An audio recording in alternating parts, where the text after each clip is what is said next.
So, welcome to the second episode of Hands Up podcast.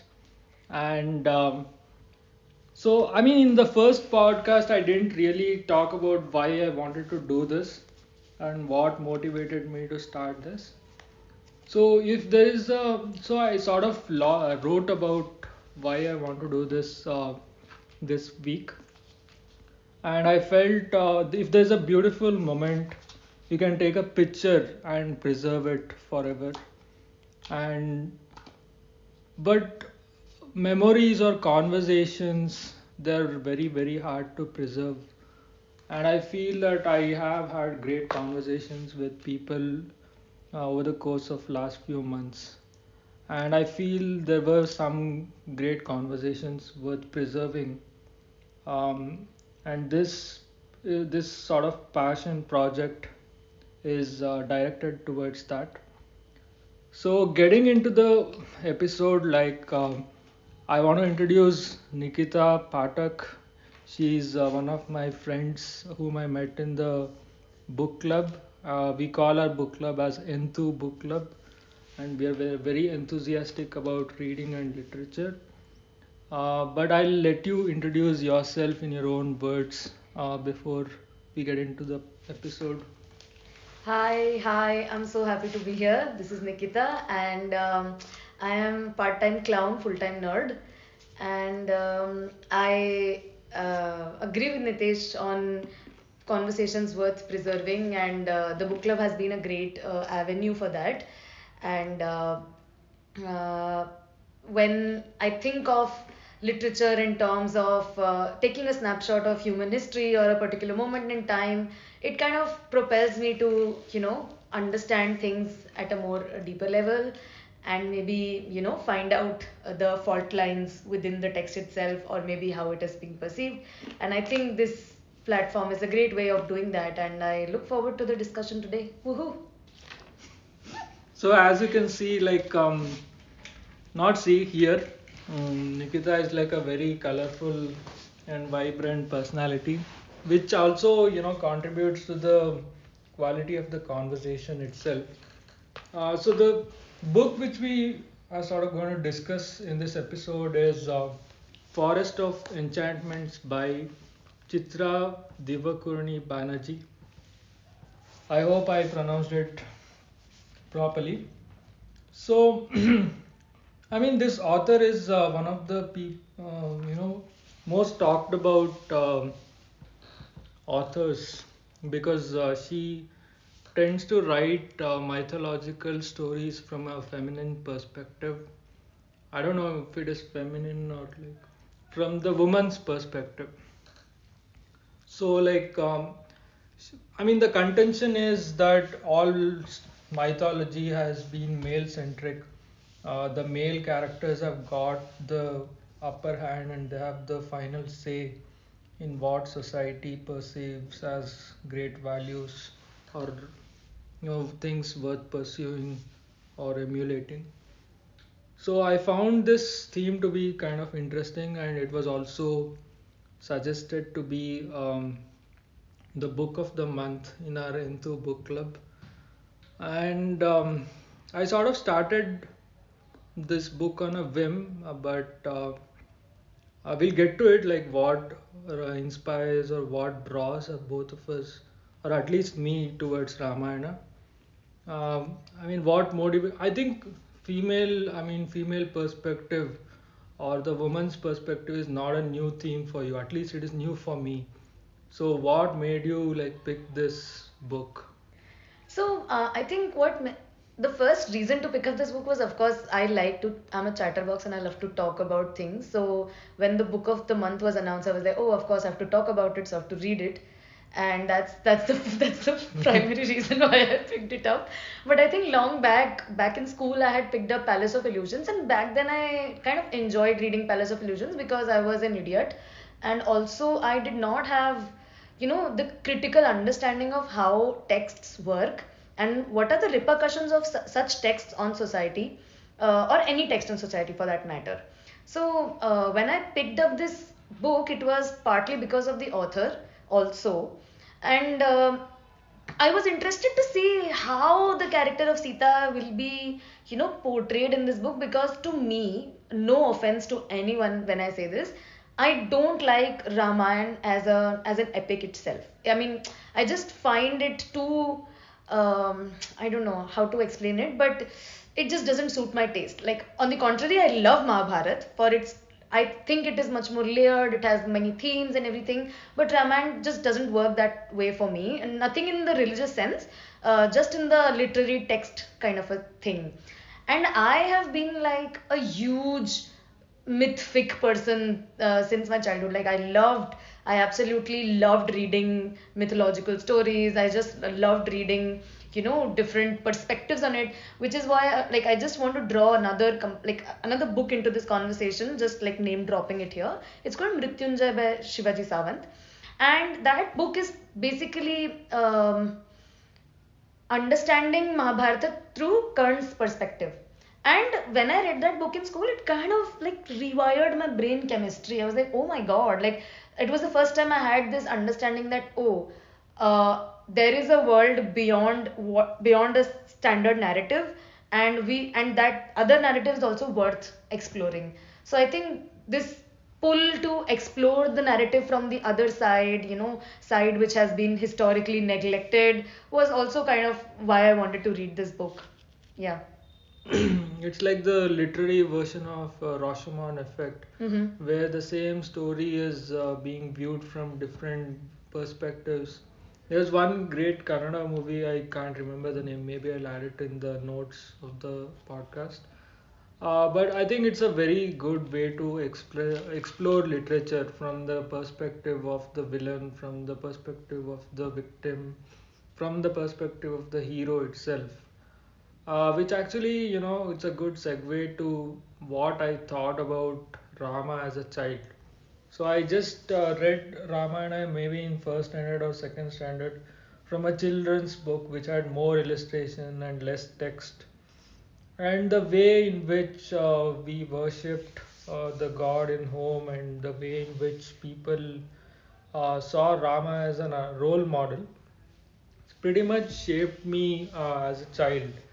Um, I mean, one or two things which I liked then and which I still like is this person is able to stick to his words, which is a rare trait.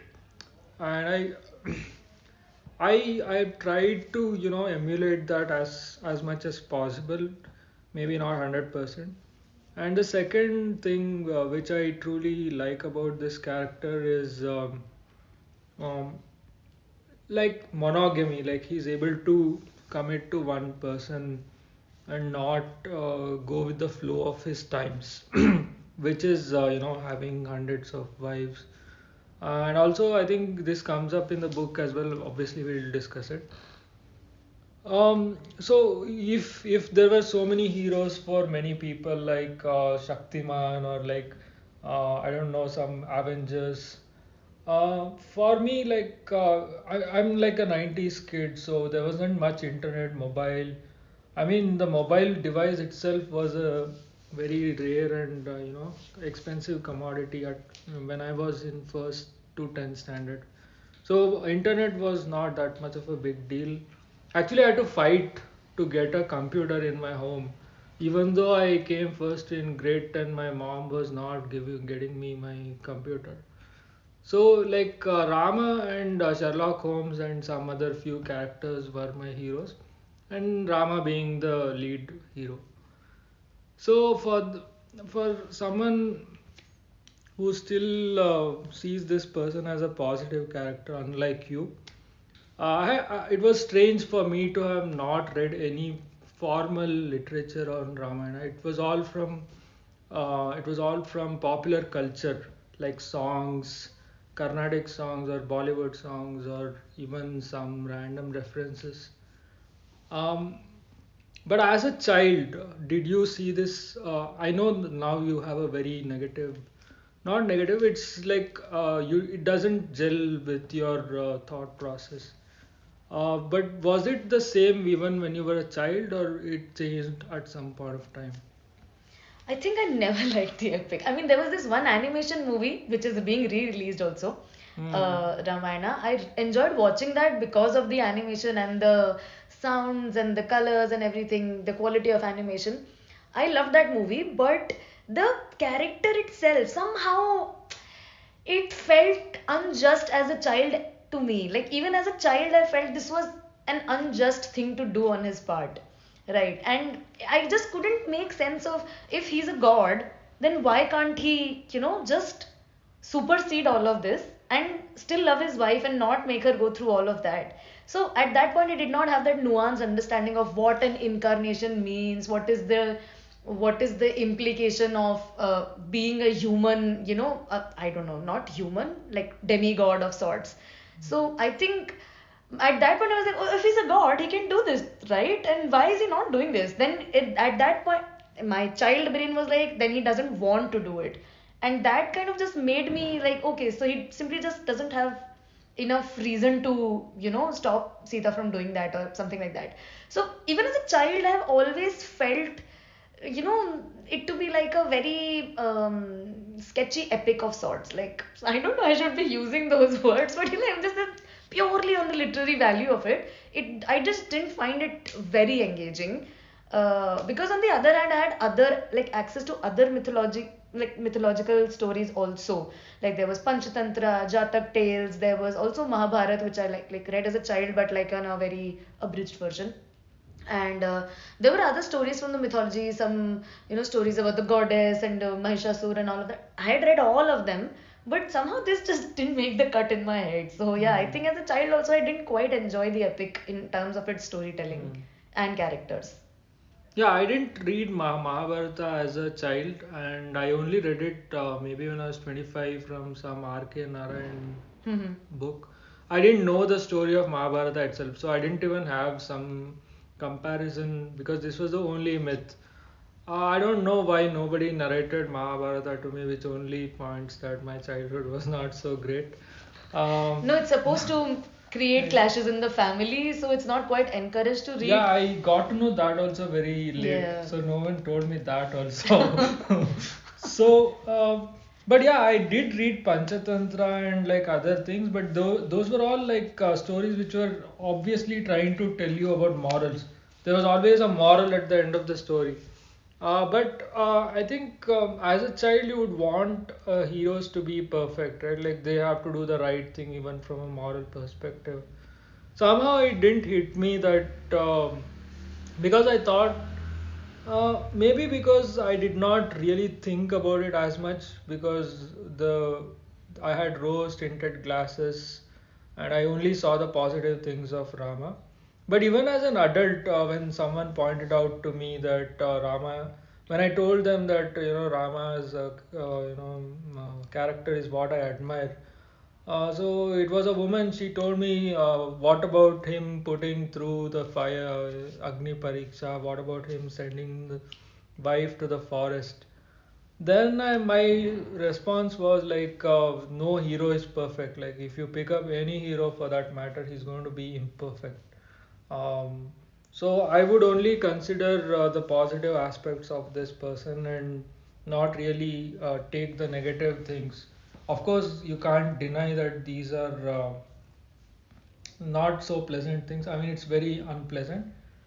And the other thing was I did go and even talk to my history teacher who is a very liberal person, a big influence, and she and my grandfather, both of them were part of the Ram Temple committee near my home. So I went and asked, what do you think about this? This is what many of my friends are saying. She said, I don't see, we are talking about Rama in a different era, and the social conditions of that time is something which I can't compare it to this era. But I still said, see, still people are inspired by this, and they're probably treating women in their life in the same manner. And then she said, I don't feel that this kind of a debate is worth having because uh, I still respect my God and I wouldn't question my God to that extent. I would only think about my conduct in this era with people whom I'm interacting with. So it's not like you take some flaws of a hero and then twist it into some sort of a narrative against God or religion or even your own personal preferences. But obviously, we are going to talk further about it. Um, I love this. Anyway, we're gonna do it. Yeah. Yeah, Okay. because I mean, like, I don't want to put in too many nuances right in the beginning because we also want to discuss the book Book. Yes. itself, which is the anchor, which is the reason which brought us to this episode. Uh, so, we are talking about Forest of Enchantments, like the title itself. What do you think about this title? Does it really do any Such a jack shit title. Okay, it's like absolute jack shit title. Because in the context of the book, spoiler alert, there is nothing about the forest. In the sense, of course, there are vivid descriptions of what was life in the forest. Because in the book, Sita is supposed to be like a plant whisperer of sorts. And she possesses these healing abilities. She's like, I don't know, she's like the Demeter version of Hindu pantheon में some Hmm. Demeter like version. Hmm. And some she has these powers and everything. She is supposedly very good at understanding what the flora and fauna around her are telling her. But in the book, the title itself, when they are in the forest, all she can think about is Ram, Ram, Ram, Ram. Fair. When you're in love, you are like that. I get it. But don't put that title then. I mean, this title was nonsensical to me because at some points the book does raise the question of who does the forest belong to. Like there is a point in the book where someone says that when I think Sita only says that uh, it actually belongs to the Rakshasas and we are the ones encroaching. Then Hmm. why are we wanting them to go away, right? And at that point I was like, oh, is there an ecofeminist perspective to this that I am beginning to see? But that was the end of it. There was no mention of that thing ever again in the book. I mean, I was looking forward to some sort of serious critical engagement with the forest as an entity, as a character, as a setting itself. But that never came. Just like the half-cooked character of Sita, which never came through. Like it's like the book was written. This is like the first draft of the book that was published. Okay, there were no other drafts. They were like the publisher was too bored to find another editor to edit the draft. So they were like, we'll just publish the first cut. And it seems like that. It's so half baked, half cooked because I was very happy to see that question being raised because there are so many. Now Ramayana as a story itself has so many renditions across India. There are more than 300 plus versions of Ramayana, and there are so many versions to it where different things happen and different characters interact differently in each version. But somehow I thought that this version would critically engage with the idea of the forest. What does the forest represent here? Does it only represent hardships? Because in Sita's case, it shouldn't, right? It's an ally, right? It's a if and also another stupid, loophole, gaping hole in the story. If she could listen to the plants so well, why didn't the plants tell her that the golden deer is Marich? Right? Like, Yeah. what is this? It's like a big plot hole, and I'm like, I could like the story is so full of holes, and I'm like, and it's a holy text, by the way, and not the Yeah. HOLY. It's the HOLEY holy text in Yeah. that sense. So yeah, I was like, should have been more engagement with the forest itself as a character, but yeah, Forest of Enchantments. Which enchantment? What exactly is the enchantment? Yeah. There is no clue. We have no clue as readers what's going on. So yeah, it was very disappointing. So the good thing about discussing Ramayana or any version of it is we don't have to think about spoilers at all because almost everyone knows the story, and it's only us talking about this version of the retelling, and we don't have to really worry about giving out spoilers or something. unless some Gora or some foreigner from Germany is listening to this, trying to understand India and Ramayana. Just so we can just put it like henceforth there will be spoilers if you already Yeah. didn't get enough. I mean, the first episode, some people from US and I mean those are also Indian Americans only, so there is nothing, no downside to this. Hmm. Uh, I mean, I was about to say something, forgot. About the title of the book. Yeah, Forest of Enchantments. Like even I was very disappointed with the title itself, which shows that I don't think a lot of intellectual investment has been, put in by the author. It's only like she uh, just made sure that Sita got a louder voice in this narrative, and even that voice is not so convincing, and it speaks for women at a very late stage and too less. I think you will be able to talk more about it. But I felt right from the beginning every character was weak, and it was somewhat bent to suit someone who is a female reader, who's not like, I would say a female writer who is not, sorry, not female reader would find it more palatable. Some of these viewpoints, the way she talks about what is his father's. Dashrath or Janak. The way in which Janaka has been portrayed, that was my first impression. Like he's been portrayed as a very weak king. He's not even ready to fight. He's completely dependent on his wife. Like it tried to portray the wife of Janaka as the real ruler, and it would probably speak to the female audience saying that okay, women were actually having such a big role. Oh, we are so awesome. And the second thing was there were some really funny instances in the narrative, like Sita heals a person who is almost dying, and like as soon as he's dead, she's suddenly saying, "Oh, I had martial arts class," which is Oh my which is god. so insensitive. Like I don't think even real Sita was. Oh my god, yes, I agree. Some level of absurdity there. I mean, even a teenager would not have written such a line because she would have some empathy or some sort of. Oh my god. I mean, and I was also feeling if you read Janaka as described in this book, you would feel he doesn't even deserve to be a ruler. Because the fundamental job of a ruler is to protect his boundaries, protect his citizens. And if he's not able to do that because he's a softie or something like that, then people are going to eat him for breakfast. Hmm. That too in that age when everyone is trying to expand their kingdom, right?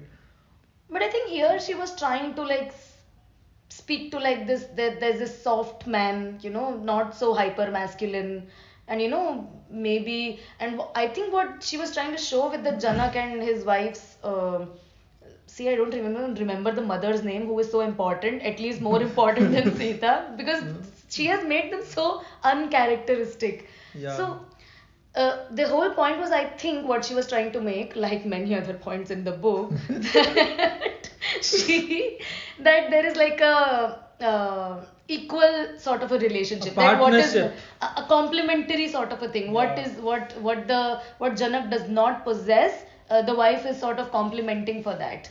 But we So don't even know what Janaka possesses. Like correct. from this story, it's like I mean, it's just the writer's fault for baking like such half-cooked characters. his whole achievement was he found Sita in the this one, and then he was humble and he was listening to his wife.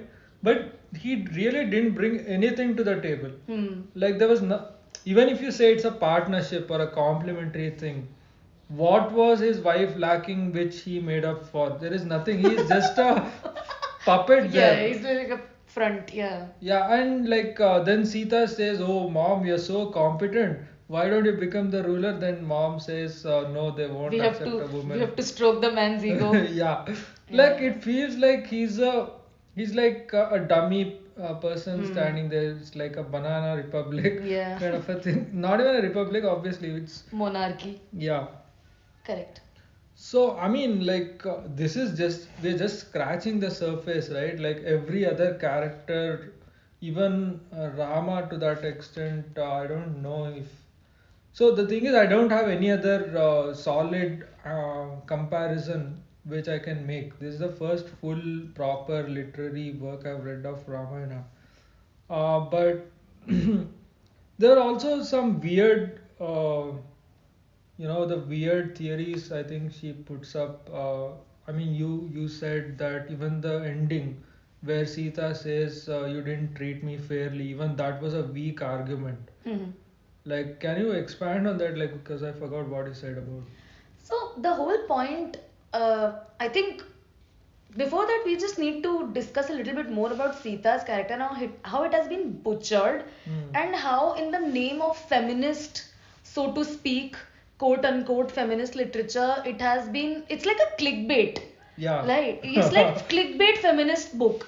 Like Hmm. you are reading it, you're like, oh, I'll gain something out of it. You gain nothing, you waste your time, and you're just frustrated by the end of it. At Hmm. least that was me at 5 a.m. in the morning when I finished the book, and I wanted to throw it, but it was on my phone, so I couldn't.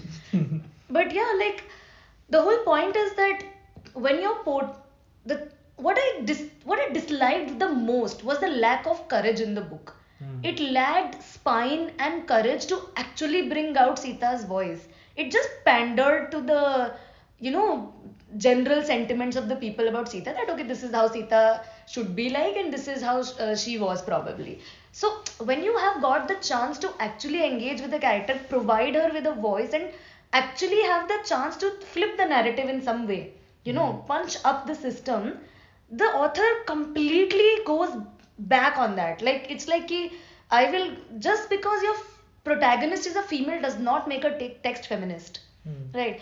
Even the themes that she touches upon, like she mentions in the book that this book is an ode to all the women in the story. There's Surpanakha, there's Kaikai, there's I don't know, Ram's mother, what's her name, Kaushalya, and all of those people. Like where are the characters? Like it, I think the worst part was like she literally was fighting only women in the book, Hmm. right? She never really questioned the men. Hmm. She was just either like just fighting women, and it just kind of embolstered that, oh, women are women's worst enemies kind of nonsense, where there was such a possibility of sisterhood. Hmm. Right. This lost possibility of sisterhood, this lost possibility of courageous writing was the most disappointing thing about the book. Right? This Hmm. clickbait feminism is horrible. Hmm. And when we come to your question, like when we, first of all, in the whole book, she's so needy for Ram, it just Yeah. makes my skin crawl. Okay, like even towards the end, when she's treating him after he has abandoned her, she's like, no, I need him. No, you don't need him, woman. What the hell is wrong with you?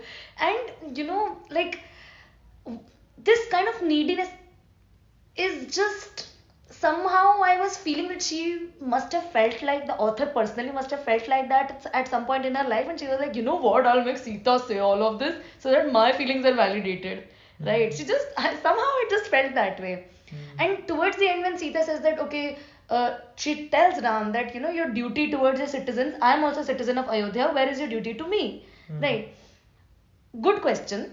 But the response to that question was like, now I don't want your answer. I'll just burn myself, right? Like, okay, goodbye. Like, food for thought, bye now. So it's like the question that she asked at the end, why didn't she ask in the beginning? Yeah. Right? If she has those faculties, she is so well read, she's trained in martial arts, she has Shiva's Bo's blessings on her and everything. Where are those faculties when she's asked to give the Agni Pariksha for the first time? Hmm. Right? It's just coming across as this phony point that she wants to make towards the end, right? Because if you really wanted to give Sita a voice, you would have raised these questions above and beyond when they were happening, right? So I think it just retrofitted the author's thoughts into existing Ramayana. I was like, okay, how do I make this palatable and not get cancelled by general public? I don't want my effigies burning on the streets.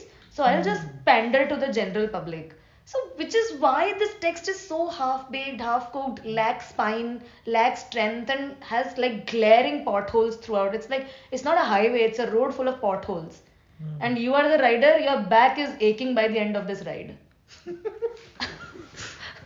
Yeah, so also disclaimer that not to cover my ass, but I mean genuinely. So every mythological story is passed on from I mean like it's passed on verbally, and every time it's passed on, it's not like 100% is transmitted to the next generation, and only the main plot line would have probably been passed on from generations, and eventually the story would have been printed and everyone is giving out their interpretations, and I think our forefathers had more courage to make their own interpretations, because Ramayana has been translated to several languages, right? Tamil, Bengali, then Kannada, then you also have some version on Hindi. Hindi itself is a very young language for that matter, so Hmm. Sanskrit is the original version. Yeah. And it's like there are so many people who worship, but I think many of them don't have the interest or ability or the time to go and study different versions and say, oh, okay, this is so different from this. And I think the author sort of played it safe, as you said, because Rama is also now a political figure and he's Correct. also part of political discourse.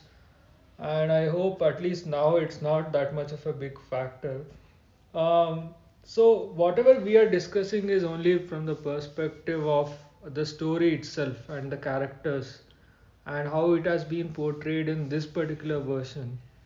And it's not to say that God is flawed, or your faith is flawed, or your beliefs are wrong. I mean, that is not the point of this. It's only about seeing it from a literary perspective as characters. Like all of our gods are also flawed. Like even Indra was punished for doing some unsavory acts, right? Like, so I do accept that God is something. I mean, even I have a very strong faith in God, but I also know that God is flawed. Like, if God was perfect, then our world would not be so imperfect. Um, I mean, that setting that aside, I also felt that, like I said initially, I admired Rama because he's the perfect guy. He speaks the truth all the time, and he does the right thing, and he never, deceives people because his actions are always matching with his words. We also, I mean, this book also made me realize that Rama is a bit deceptive. Like there are two instances which I felt where I felt Rama was not actually a truth teller. Like he was actually hiding some part of the truth. So when he is breaking this Shiva's bow, like he comes and he attempts and he breaks it, but after breaking he is putting some conditions which probably in a different universe, if Janaka was not able to meet those conditions, like he says he has promised all his brothers that they'll all be married to the same family because he wants to keep the family together. I mean, he's taking too much of responsibility and he's putting up himself on a very high pedestal, and then he comes for this test and he breaks the vow and he's obviously obliged to marry Sita. But then he becomes this very toxic guy who's like, I'm not so sure about this relationship. I have some other things in my mind. Like if they could not find the other two cousin sisters who could be married to the Ayodhya household, or if Dasharatha was saying, no, I have some other promise made to some other king. Like all these promises are like no one has recorded them and there's no context, nuance to these promises. They're just random promises.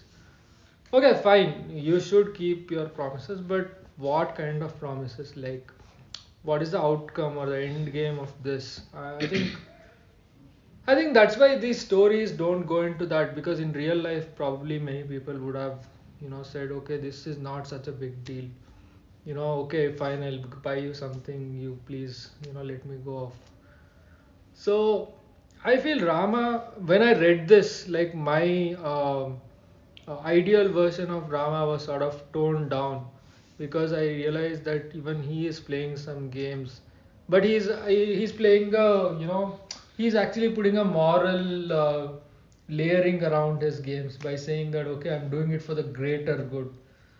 But if you see like so many dictators, so many bad people say that they've been doing so many things for the greater good. So I mean, like obviously this did bring down the character to the ground level. But you have a very strong opinion about Rama the person. I mean Rama the husband and Rama the leader of Ayodhya, the king. I just want to know more about that because I myself never came to those conclusions, but because I'm a man and I always, I have always benefited from this male-centric world, right? Like, why would I even question it? I would still enjoy all this extra attention and privileges rather than questioning it. But I would like to, hear like why you have a problem with this character. Yeah, again, a disclaimer. This is just the character in the forest of enchantments that we are discussing, Yeah. right? So, and no offense to any religious sentiments whatsoever. But the point is that Rama as a character. So I mentioned earlier, right? Like, if he's God, Hmm. why can't he change things? Right? This was something that I struggled throughout childhood, which also Hmm. pushed me towards atheism in some ways. Hmm. Right? Like, if God is capable of things, why is he not doing it? Right? Hmm. So then does God not care? Does he exist in the first place? Right? Hmm. It all led me to that sort of inquiry. I'm not sure like how and when that happened, but it happened. And Ram's character in the book is just, oh my god, like I cannot begin to explain the toxicity of the guy. Like this guy is, he's like the hubris this guy has, like the sheer hubris this guy has, that I'm the one who's like who'll fix everything and everyone, right? I understand he must have had his share of trauma or whatever, seeing his mom being neglected or whatever, blah blah blah, right? But so did the others, right? And this, I think this book takes log kya kahenge to a very extreme level, Exactly. like very extreme level, like log kya अरे log क्या कहेंगे, like there is this saying that even God cannot please everyone, right? So I think the book, what Ram does is like mind bending gymnastics to actually pander to everyone, like he wants everyone to like him. It's kind of psychopathy in a sense, like he wants everyone to like him. He wants his brothers to like him, mothers to like him, father to like him. So and he just, and Praja to like him. And he will do mind bending gymnastics to actually accommodate all of that, right? So this entire which is also very funny in the book, that things they are doing, that he is obviously like he has this very magnetic thing, that when he's also, I think it's called gaslighting, but when he is doing things, people are like, हाँ सही कर रहा होगा, like he must be doing it right only, he's Ram, he must be doing the right thing only. So this is something that just put me off, like where is the inquiry of Ram as a person, as a ruler, as a human being? There's no inquiry on that. Right. Okay, he is a devoted husband. He's a devoted husband. Okay, a bare minimum. I mean, okay, he listens to me. Wow, ovaries exploded. Like no, that's the bare minimum, man. So yeah, like this inquiry into Ram's character is completely missing in the book. The Sita is wearing rose tinted glasses till the end of it. When she decides to throw it, she decides to die also. She's like, I cannot live without my rose tinted glasses. So, in the whole story, I feel that Ram's character, which should, you know, uphold justice, dharma, uphold, duty, so called the Maryada Purushottam that we call him, right? Nowhere he's crossing the maryadas, but he's like, where are those maryadas? That's what I'm trying to understand. What I mean, maryadas? he's trying to please everyone except Sita. Like Yeah, she, she is like the back seat. I think he probably, takes her for granted. Like he's worried about everyone's opinions apart from this woman Yeah. and her emotions and her needs. Yeah, and Uh, he'll just do like these small things which will please her and mm, then do the big things himself. Like, yeah. okay, you take the healing wala thing, you grow plants in the palace. You become the palace gardener. ठीक है? And I will do the ruling. This kind of so, so disingenuous. And Sita also, yeah, I mean, just she just frustrates me so much because at this point where they're returning to Ayodhya, she's like, palace में झाड़ू नहीं लगी है. Somebody needs to broom the palace, man. And I lost my shit there. I was like, nobody cares about the broom. Nobody cares about the dust in the palace. This was your chance to cement yourself as a queen, to cement yourself as the public half of like this other half of Ram, right? Mm, So it's just the critical inquiry into these characters itself is missing.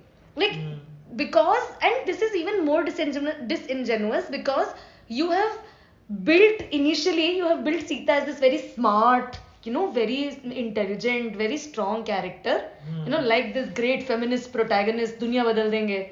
But she's going nowhere with that. She's just going down a spiral. Yeah. She's like, no. I will. Can I reach my potential? Yes. Will I? No. I will just have green thumbs and grow plants and heal Mm. people. I don't know. And I don't know. Talk to, I don't know, squirrels or whatever.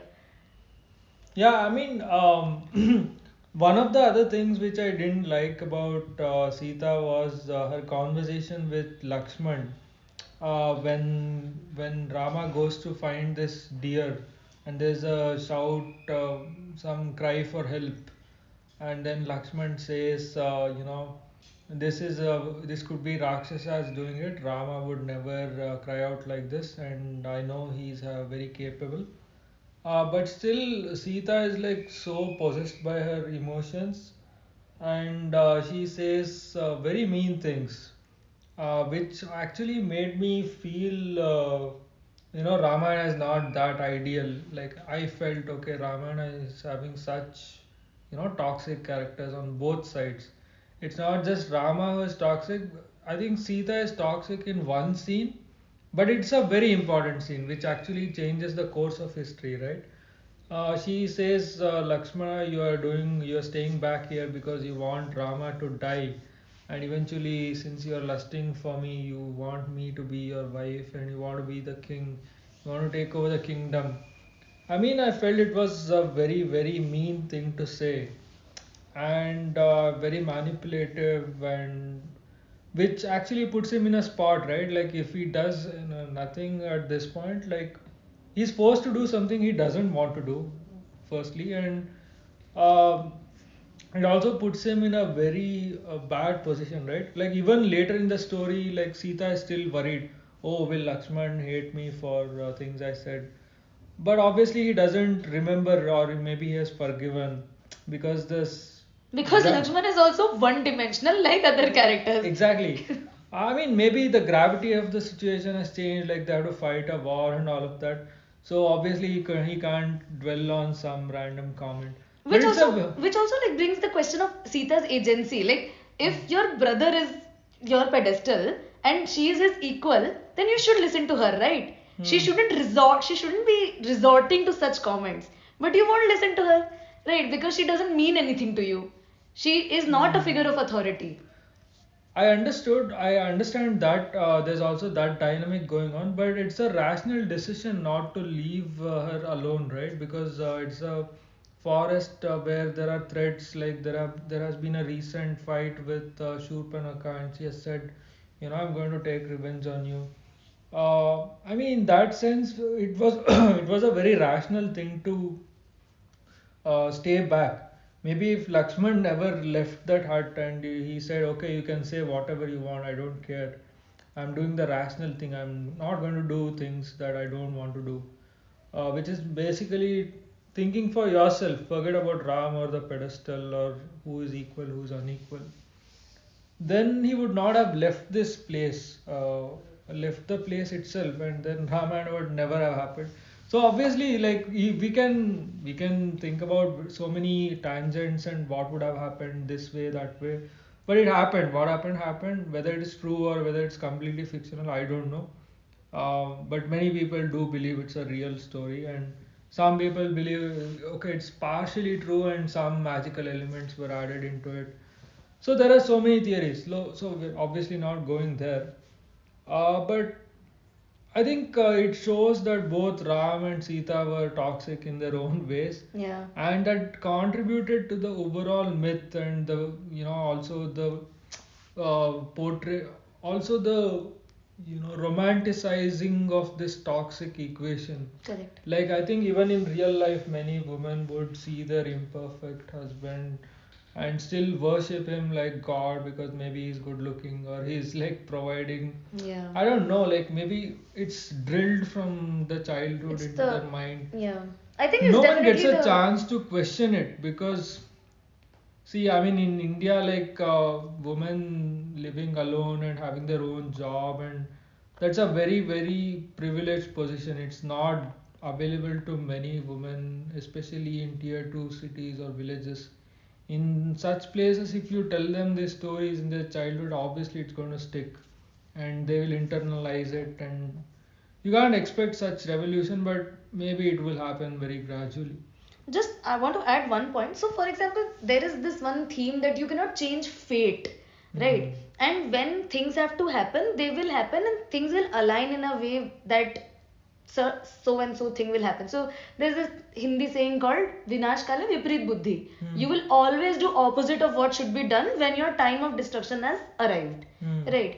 So I think despite that, despite the collusion of events where Lakshman has to go and all of that happens, what happens, that entire golden deer sequence, why then give Sita a vision in the book earlier that this will happen, and then she does nothing with the vision. Like, Yeah. like I remember explicitly that there is this vision when she holds the bow. Then she Hmm. gets a vision where she says all of this to Ram, and she knows she has done something she shouldn't have done. Hmm. Why put that scene in the first? It's wasteful writing.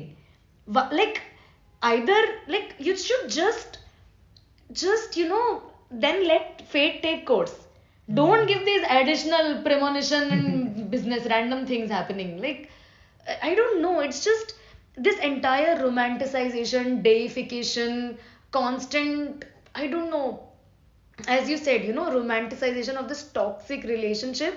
And she's calling all of that love, which is my Exactly. second, I don't know. All these problems are competing for the first place. Okay. She is like, oh, today I understood love is also this. Love is also that. It Love, was such an woman. annoying refrain. Oh Oh, my love is god. also like this. Woman, you need therapy. Like, none of that is love. It is through and through gaslighting and manipulation happening throughout. Yeah. Right? And in the name of dharma, like, oh, duty to woman last, duty to nation first, duty to father, who cares? Random things are going on. Yeah. And it's just, it's just a disservice to the women characters in the story itself. Like, it's just heartbreaking in that sense. Yeah, speaking of deification, there's also villainization, right? Like, you did speak about female characters fighting against each other. Like, there's no solidarity among them. And the classic example of this is KKE. Hmm. Like, she's portrayed as a very capable woman. She's able to fight, ride the chariot, heal this guy. And then she also has two wishes which she tends to use at a very critical juncture of the story. Like she says her son has to be the king and Rama has to go to forest for 14 years. Um, so the nature of this clan, the Raghu Vamsha, is that they always stick to their words. So they honor their words. Like if some promise is made, then obviously the promise will be fulfilled. Now, like that's a good trait, right? Even I feel people should stick to their words. but there is also discernment, a certain amount of discernment. Like my takeaway from this story and this particular scenario is you need to be discerning about whom you're promising what, and if at all you're making a promise, would you want to define some limits to that promise. Like no problem can be, so no promise can be endless, right? Like y- you also know to what extent you can go and put yourself in the difficult spot, whatever. And also, you would not want to make promises to bad actors, because bad actors do what they do. You can't be surprised when a thief takes away your belongings. Hmm. So, but you also had a view on Kaiki, like why we should not villainize this woman. So I think you should speak more about it. So again, villainization from the, okay, she can be the villain. I don't say women can't be villains, but the point is that the book, so it's very clear that she comes from a very prosperous kingdom, and if she decides to go against this king Dashratha, they'll be in deep peril. Hmm. Okay, instead of acknowledging that, Hmm. right, they're like, oh, she misused her two boons. Hmm. Okay, you could have just said this. Okay, if the word of Raghuvamsha is so sacred, you can also say that it is a disservice to the to my citizens to destabilize the nation like this. Hmm. My nation comes first, my kingdom comes first, and then anyway women are side characters in the story, right? So Yeah. he could have said that, Hmm. but Dashrath does not do that because of the political economy Hmm. context from which Kaikeyi comes.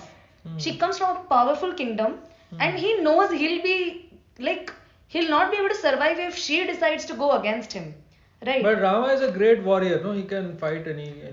Maybe then this calls into question that, what exactly are Rama's capabilities and what Dashrath thinks of that, right?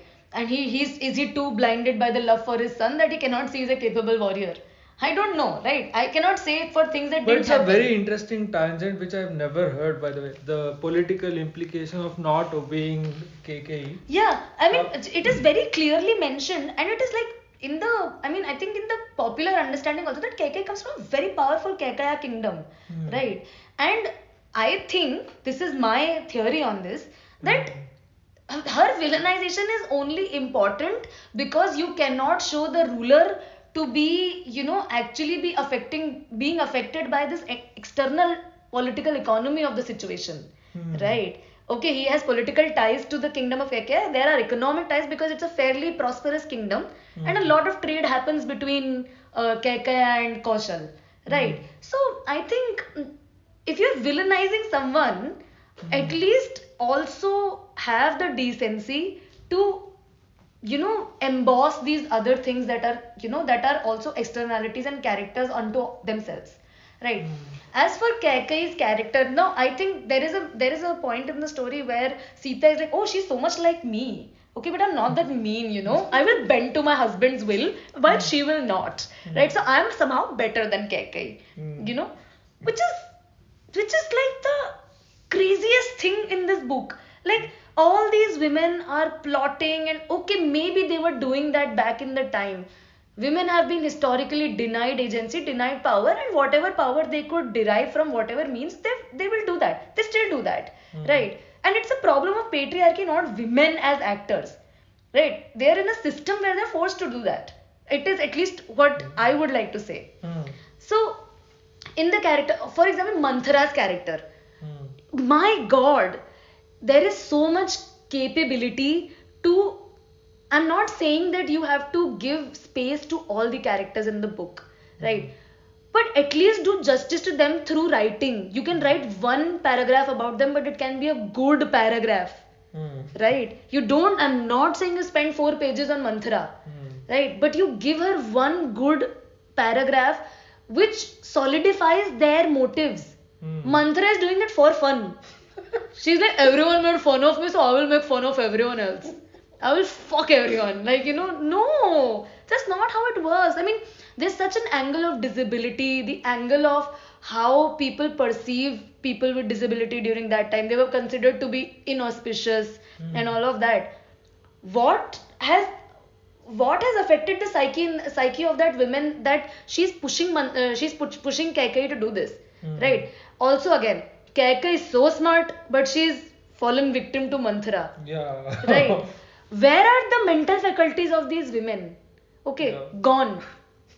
Okay, they're gone. They just don't exist. They only exist on paper. They Hmm. are like these trophy wives. Hmm. Like these are great wives. इसके पास computer science का degree है, Google में नौकरी करते हैं, 40 लाख का package है. Does she have agency? No. Hmm. She's still cooking at home. Hmm. Right? Same story here also. I think so. The women character, Surpanakha, another character, she's shown to be this Adivasi kind of character in a way.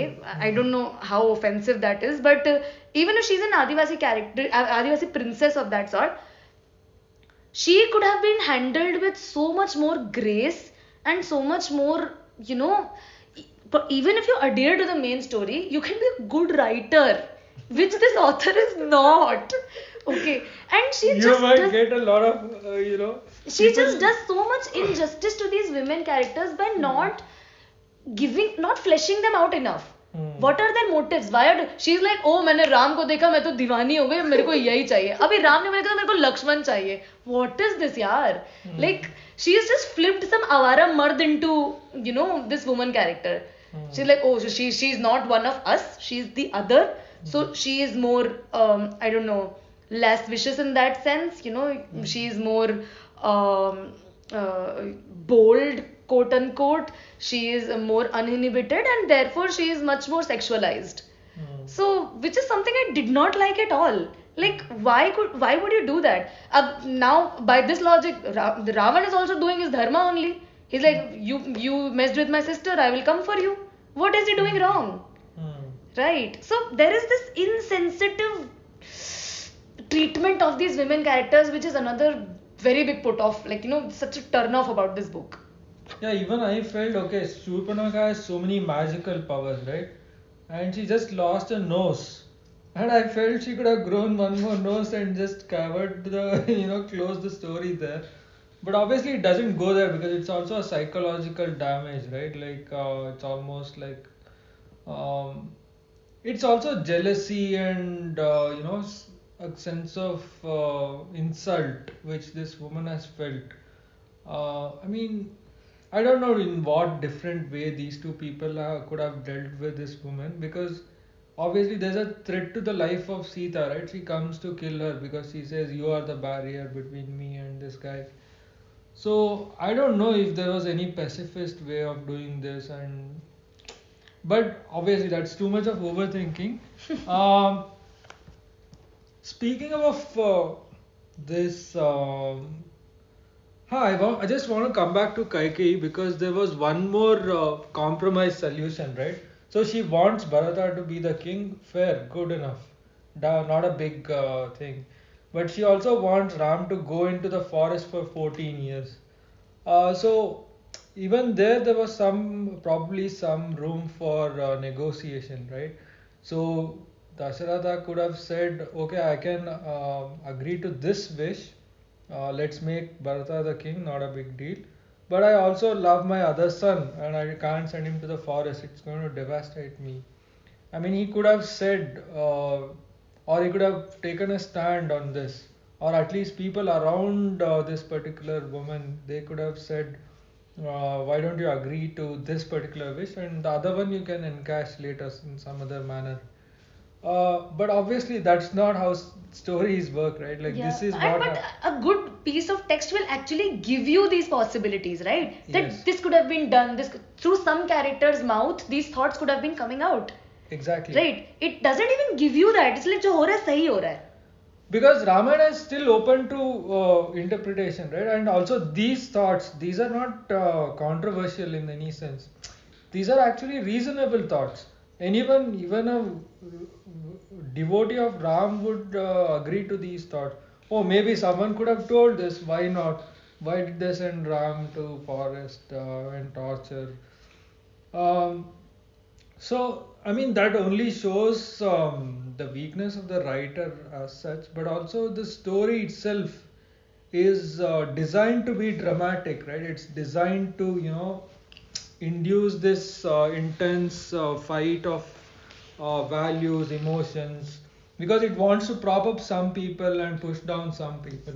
It wants to show Ram as the guy who held up to the word of Raghu clan, and it wants to portray that KK is the one who was the manipulative person who destroyed this thing.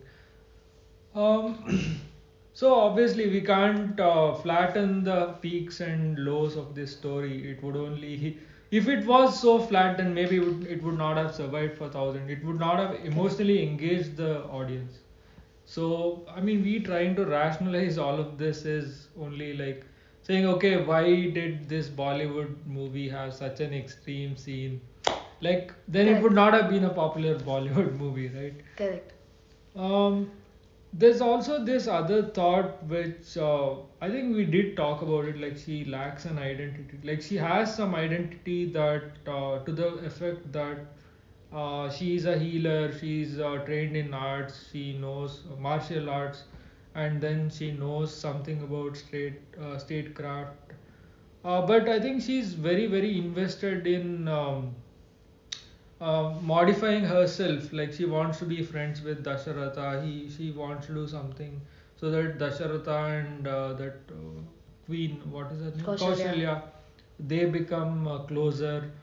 I mean, like she's so invested in modifying herself to be useful to others, and I think that is a pattern which eventually leads her to accept every other insult, right? Hmm. So how would it be different if Sita actually had her own value, I mean, her own identity, which she Hmm. would want to defend? Like, I mean, how would you see that scenario? Like, I mean, why was it not possible, or how would it be different if she Hmm. actually had an identity? So I think um, my I understand that this text comes in a certain point in time where the social systems were different, hierarchies were different, customs were different, and you must adhere to some sort of social conduct which is right as per you. What I would have expected at least is to have Sita is for Sita to have thoughts. Hmm. She need not have acted on them, Hmm. right?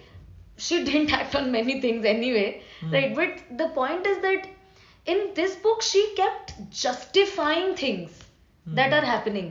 Oh, maybe this is, this is the right way to do it because, this is the promise that has been made. There is no critical inquiry into these things.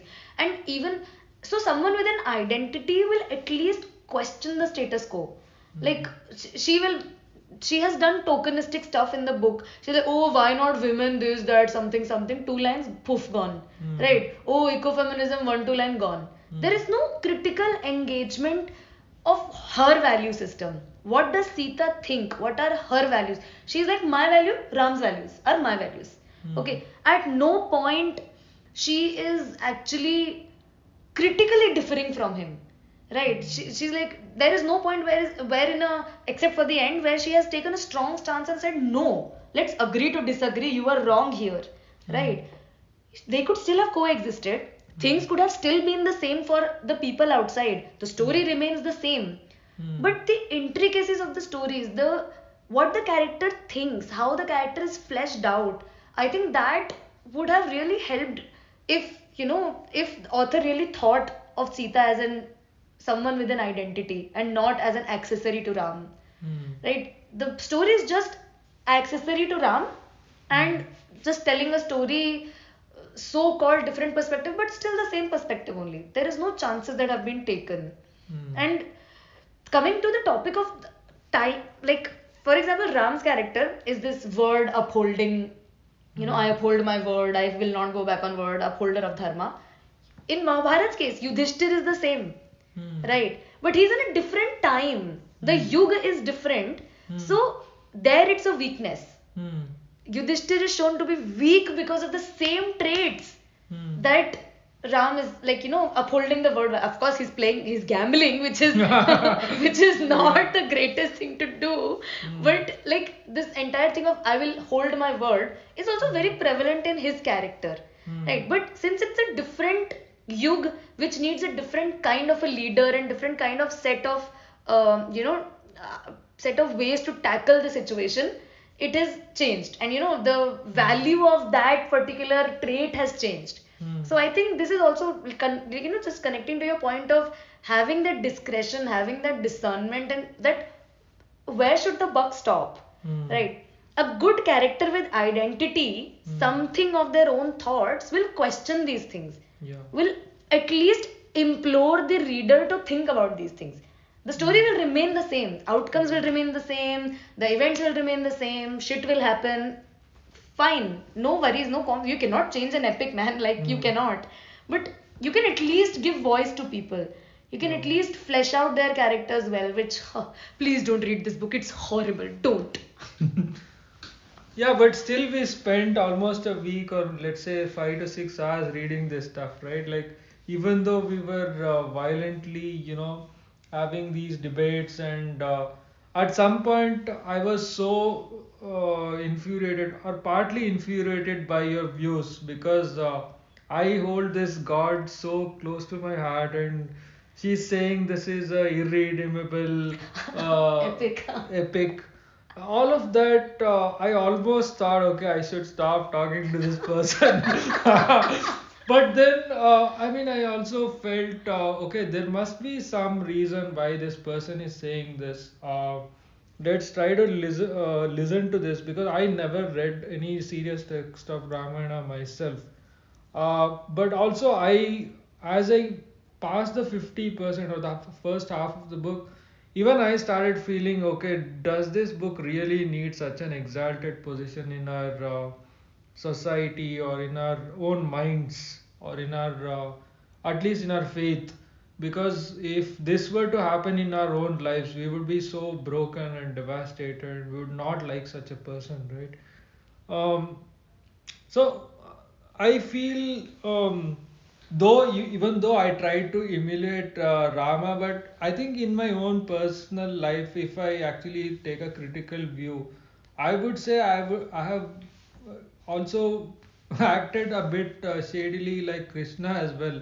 So I have not really I've played with words with gray areas, and it's probably not feasible to expect any real human being to be like Rama, and it's really unrealistic expectation. But still, these myths, both Ramayana and Mahabharata, though Ramayana gets more credit, like as you said, people don't read Mahabharata because it can cause fights. But fights still happen. Correct. Like even after so many people read only Ramayana, still people are fighting. Fights never end. But what value do these myths hold? Not just in the Indian context, or maybe not just in the context of fiction. Uh, do you think these myths should still be valued so much, or do you feel like they should be brought to the earth like just another story? In my case, I would definitely say they should be taken with a pinch of salt. They're myths, Hmm. right? And there's a whole, they must have been some relevance while why they were popular at some point. Hmm. But we need to critically examine. That's how society moves forward, right? Hmm. You examine things. What works for you, you keep it. What Hmm. doesn't work for you, don't keep it. Like Sati Pratha was there till like what 19th century, Hmm. right? Why? Because nobody was critically examining it. People were just doing it Hmm. because it's written in the scriptures. With scriptures, who said it? Nobody really wants to bother about that. Hmm. But when we examine our myths, our customs, our rituals, we actually are providing uh, our religion and culture a chance to thrive. Hmm. I think Hinduism has thrived for so long because it has constantly kind of, in I don't know how many minuscule ways, but it has tried to update and uh, reform itself in some ways. I'm sure Hmm. other religions are going through the same trajectory in some Yeah. way, right? But it's a feat in itself to be relevant for so long, Hmm. right? So I think these myths should be first of all, they should be taken with a pinch of salt. Second, they should be examined for current material realities of your world. You Hmm. cannot say garib aadmi hai, and they should be like caste system, for example, it Hmm. shouldn't prevail, Hmm. right? Just because it's written in some book, Hmm. it is really affecting the material reality of the country, right? It Hmm. is affecting jobs, it is affecting real people, it is affecting our progress Hmm. as a society. So I think this is where I think I will agree with Ram, Hmm. that society comes first. Hmm. You must examine the myth, Yeah.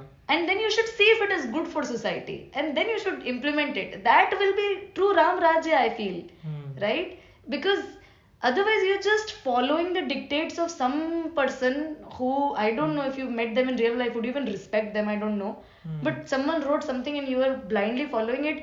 I think true Ram Raj would actually be examining these myths and, kind of coming up with your own additions to it, what suits you, not in a convenient way, Hmm. but more like a way where you really think of society first, think Hmm. as citizens first, and maybe, that way we can make use of these myths to do better for ourselves.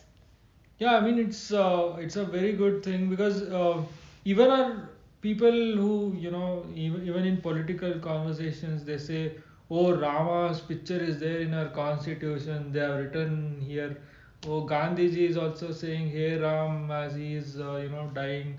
I went and visited Rajghat also. I was like I was more gullible that time, maybe in 2014, 2016, something like that. And I also saw some quotes and all of that, and I was really moved by all of this.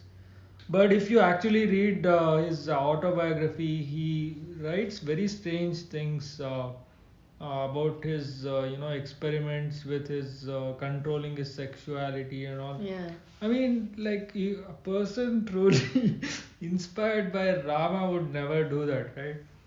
And I mean, I had some opportunity to go to a grave recently, and I heard Ram Naam Satya Hai and all.